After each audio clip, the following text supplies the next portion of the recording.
Welcome back to TechEyeSpy, and thank you for joining me once again.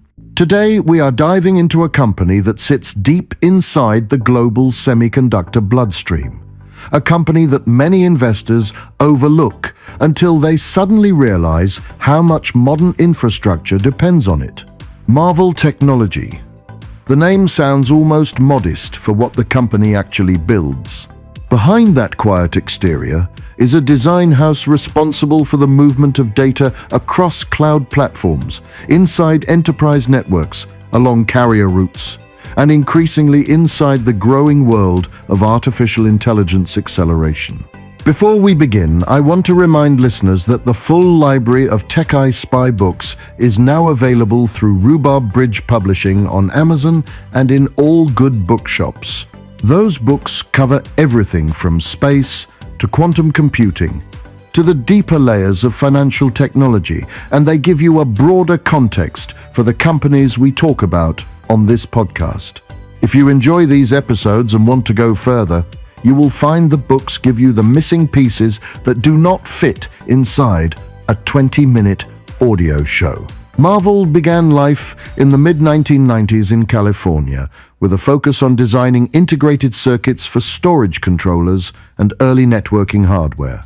Over 30 years later, the company has transformed itself into one of the most important fabless semiconductor designers in the world. It does not manufacture chips. Instead, it designs them at the architectural level and relies on the major foundries to fabricate the physical silicon. This allows the company to stay focused on performance, on interconnects, on power efficiency, on custom customer-specific designs, and on the incredibly complex world of data center infrastructure. We are now in a moment when demand for bandwidth, for throughput, and for energy-efficient acceleration has become one of the dominant forces in the technology sector.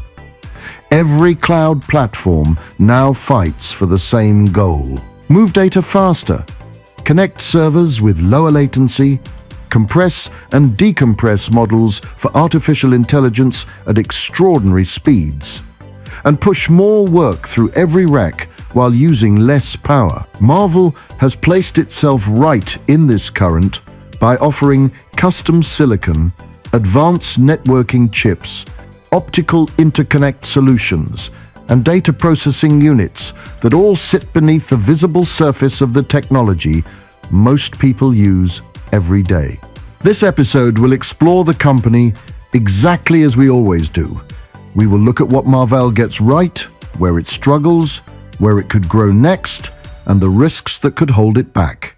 By the end, you should have a clear view of whether this is a company that belongs on your watch list as the semiconductor landscape moves deeper into artificial intelligence, cloud infrastructure, and high bandwidth connectivity. Strengths. When looking at Marvell, the first strength that stands out is how deeply the company is embedded in the invisible plumbing of the digital world. Most investors focus on the glamorous names that build the giant artificial intelligence accelerators or the cloud platforms themselves. Marvell instead builds the connective tissue. It designs the networking silicon that allows clusters of servers to talk to each other at extreme bandwidth. It designs the controllers that manage storage traffic inside enterprise systems. It designs the optical components and interfaces that move data further and faster with less energy than older approaches. This position gives the company a form of resilience that many semiconductor firms never achieve because it sits in the path of almost everything that moves through a data center. A second major strength lies in Marvell's decision to abandon the noisy consumer market in favor of high-value infrastructure silicon. In the early days, the company built controllers for hard drives, Wi-Fi modules, and a range of consumer components where margins were thin and competition was brutal. The shift toward cloud networks, enterprise connectivity, custom silicon for hyperscalers, and data processing units moved the company into territory where each design win can anchor a long relationship. One custom chip for a major cloud provider can produce revenue for years and often leads to follow-on projects that deepen the partnership. This strategic shift has allowed Marvell to grow even when consumer technology cycles become unpredictable. Another strength is the company's expertise in custom silicon. Many data center giants no longer want off-the-shelf chips. They want bespoke designs that reflect their own architecture and their own performance goals. Marvell is one of the limited number of companies capable of taking those ideas, turning them into advanced system on chips, and then supervising the full design process through to fabrication. As artificial intelligence workloads get heavier and cloud clusters become more specialized, this ability to deliver customer-specific designs becomes increasingly valuable. It also creates a form of stickiness, because once a customer commits to a custom chip, the entire surrounding ecosystem tends to lock into that design. Marvell also benefits from its willingness to adopt and push advanced interconnect technologies. In a world where artificial intelligence models grow in size almost weekly, the bottleneck is no longer just compute power. It is the speed at which data can move between processors. Marvell has been developing higher bandwidth Ethernet controllers, optical interconnect solutions, and next-generation switching silicon that aims to remove these bottlenecks. The company is positioning itself to be the silent force that keeps artificial intelligence clusters fed with data at the rate they require. There is also a strength in Marvell's customer base. Rather than chasing consumer sales, the company sells directly into the most stable and rapidly growing segments of the technology landscape. Large cloud platforms, telecom carriers, enterprise infrastructure companies, and storage giants form the majority of its clients. These groups are not experimenting with short-lived trends.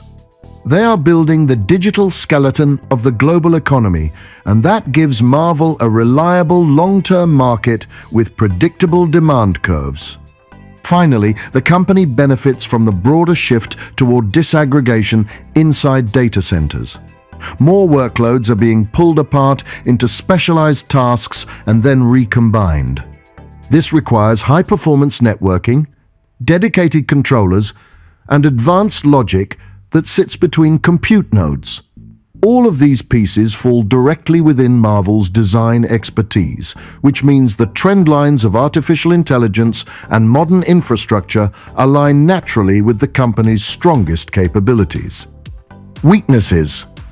For all of Marvell's strengths, there are several weaknesses that define the weight the company carries as it tries to move deeper into the artificial intelligence and cloud infrastructure boom. The first is the simple fact that Marvell is still a fabless designer in a world where fabrication capacity has become one of the most valuable commodities in the entire technology industry. This means the company is always dependent on the availability, pricing, and strategic priorities of the major foundries. If those foundries decide to prioritize larger customers or shift their lines toward higher margin products, Marvell has very little control. That lack of vertical integration can slow down product launches, limit capacity during high demand periods, and reduce the company's influence over the final unit cost of each chip. A second weakness comes from the complexity of the markets Marvell serves. Building chips for data centers and telecom networks is not a simple volume game. It requires long development cycles, high research spending, and strong relationships with customers who make decisions years in advance. This means Marvell is often carrying very high R&D costs long before any revenue materializes. When the timing of a product cycle slips, or when a customer delays deployment, those costs still sit on the company's books. The result can be meaningful pressure on margins, something we have already seen in recent years as the company posts strong revenue growth without consistent profitability. Marvell also faces the challenge of sitting between giants in almost every segment. In networking, it competes with Broadcom a company with enormous scale and deep, long-term contracts. In storage controllers and custom silicon, it faces competition from firms with substantially larger cash reserves. Even in emerging areas like data processing units and optical interconnects, rivals with far more financial strength are investing aggressively. Marvell does not lack technical ability, but it does lack the financial weight that allows a company to absorb setbacks, overinvest in risky designs, or withstand pricing pressure from customers who know they have alternatives. There is also the issue of customer concentration. Custom silicon is a powerful business model, but it often means a company becomes heavily dependent on a small number of large cloud platforms or telecom operators. When a single custom chip program is delayed or cancelled, the effect is not minor. It can be felt across multiple quarters. The deeper Marvell moves into the custom design model, the more exposed it becomes to the decisions and financial cycles of these very large customers. A shift in spending by one hyperscaler can ripple through Marvell's earnings immediately. Another weakness is the inherent volatility of the semiconductor industry. Even focused companies experience cycles of oversupply and undersupply driven by macroeconomic events, global trade uncertainty, and broader demand shocks. Marvell's portfolio is less exposed to consumer whims, but it is still part of these wider cycles. When enterprises slow down their cloud expansion or telecom companies pause their capital expenditure plans, Marvell feels it quickly. Finally, the company's transition away from legacy consumer markets is not fully complete. Some older product lines still exist on the balance sheet and create a drag on overall profitability. These legacy parts do not align with Marvell's forward strategy, yet they must be supported until customers fully migrate. That transition carries cost, and until it is finished, the company's financial profile will continue to show the remnants of its earlier identity. Opportunities? Marvell now stands in front of one of the most significant waves the semiconductor industry has ever seen, and the direction of that wave aligns almost perfectly with the company's strengths. The largest opportunity is the explosive growth of artificial intelligence infrastructure. Most investors focus on the compute chips that train the models, but the real constraint inside modern clusters is the speed and efficiency of the interconnect fabric that links the processors together. Every new generation of artificial intelligence hardware demands faster Ethernet, faster optical signaling, and more intelligent data routing. Marvell is positioned to benefit from this because these are exactly the areas it has specialized in for years. As the industry moves toward larger clusters and higher bandwidth interconnects, the company becomes a natural supplier for the underlying silicon that keeps those clusters coherent. Another major opportunity comes from the shift toward custom silicon inside hyperscale cloud platforms. The largest cloud providers are no longer willing to rely exclusively on general-purpose chips. They want accelerators designed specifically for their workloads, their software frameworks, and their long-term efficiency goals.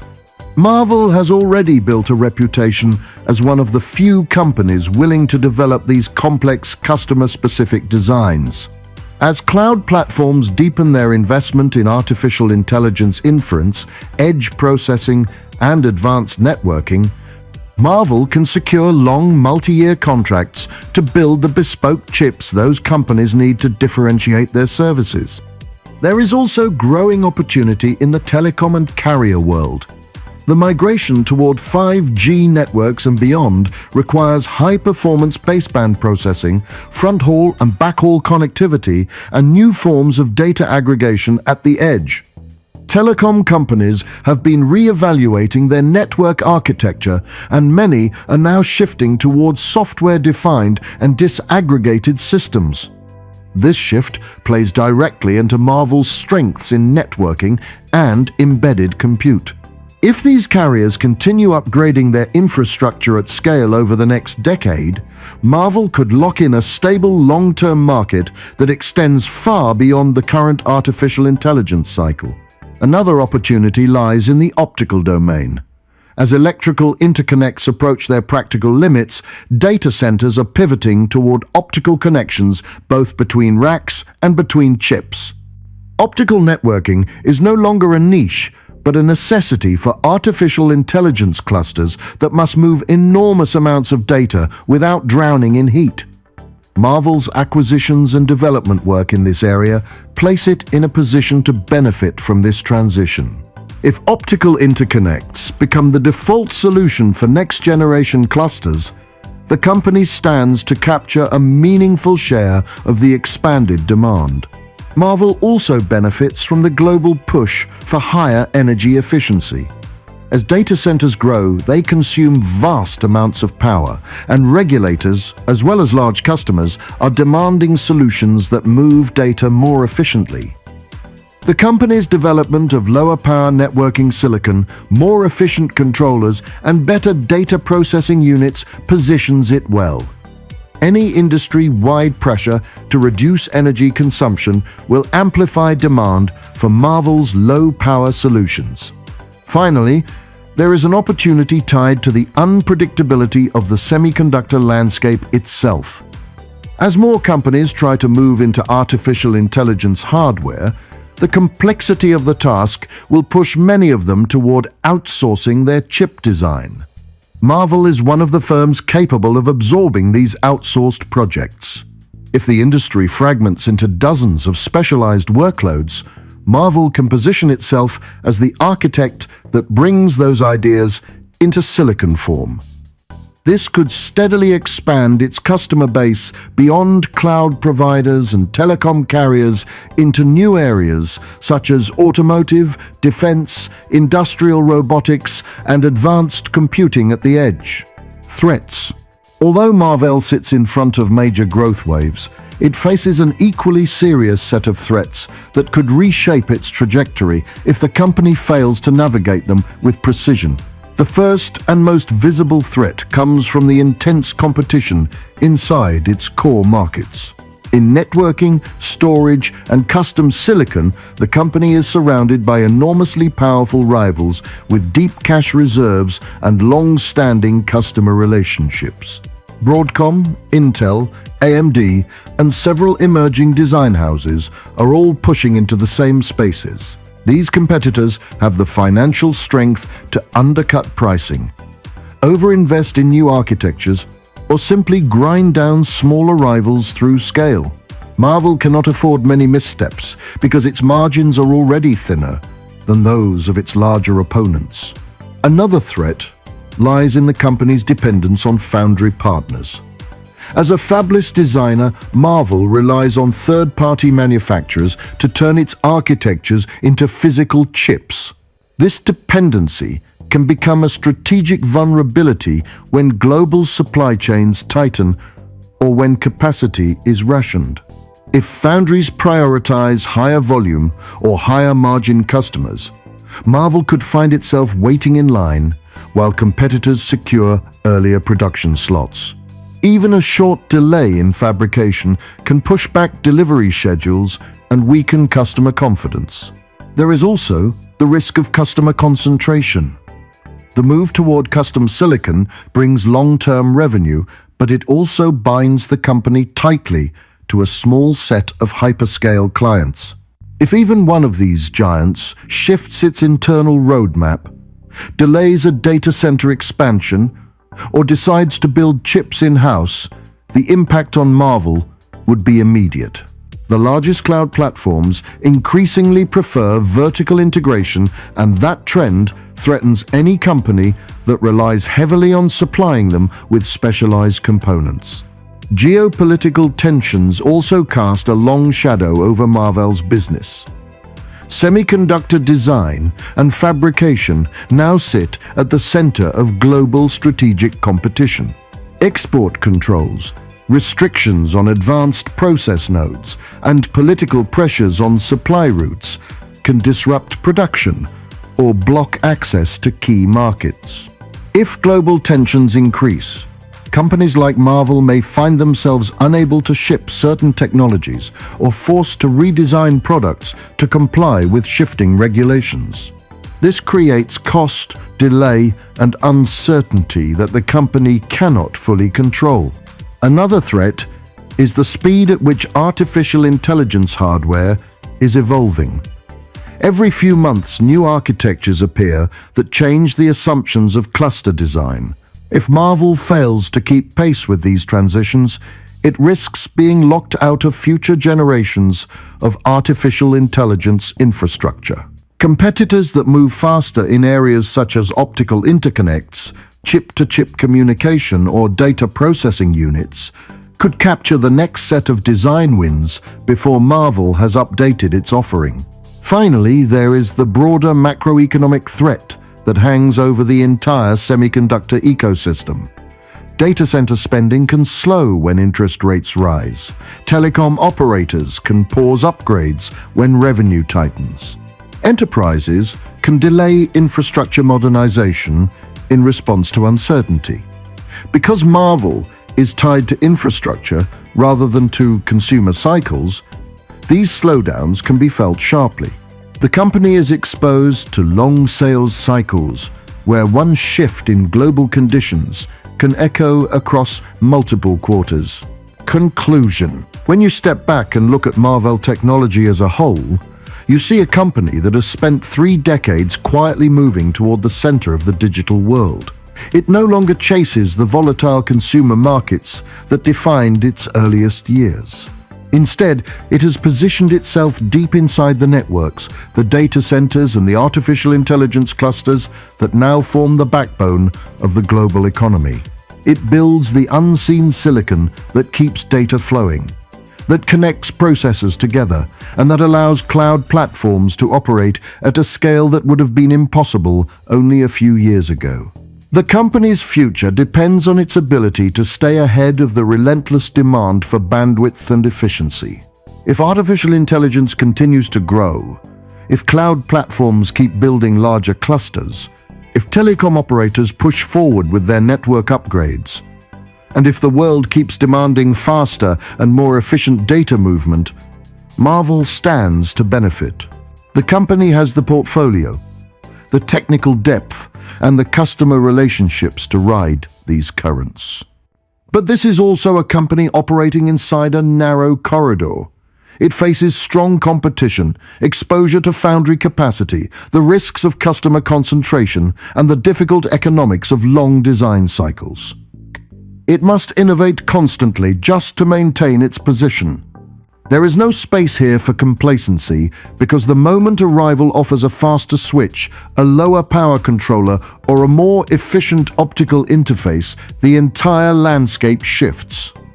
For investors, the question becomes one of belief. Do you believe that the world will continue building larger artificial intelligence clusters, deeper cloud networks, and more advanced optical interconnects?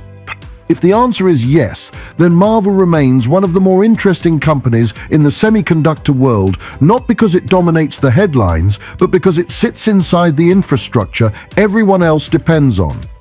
Thank you for listening to this episode of TechEyeSpy. If you want to explore these themes in much greater depth, you will find the full library of TechEyeSpy books published by Rhubarb Bridge Publishing on Amazon and in bookshops worldwide. They give you the broader context, the history, and the technical background that sit behind every company we talk about here. And as always, I appreciate you taking the time to join me.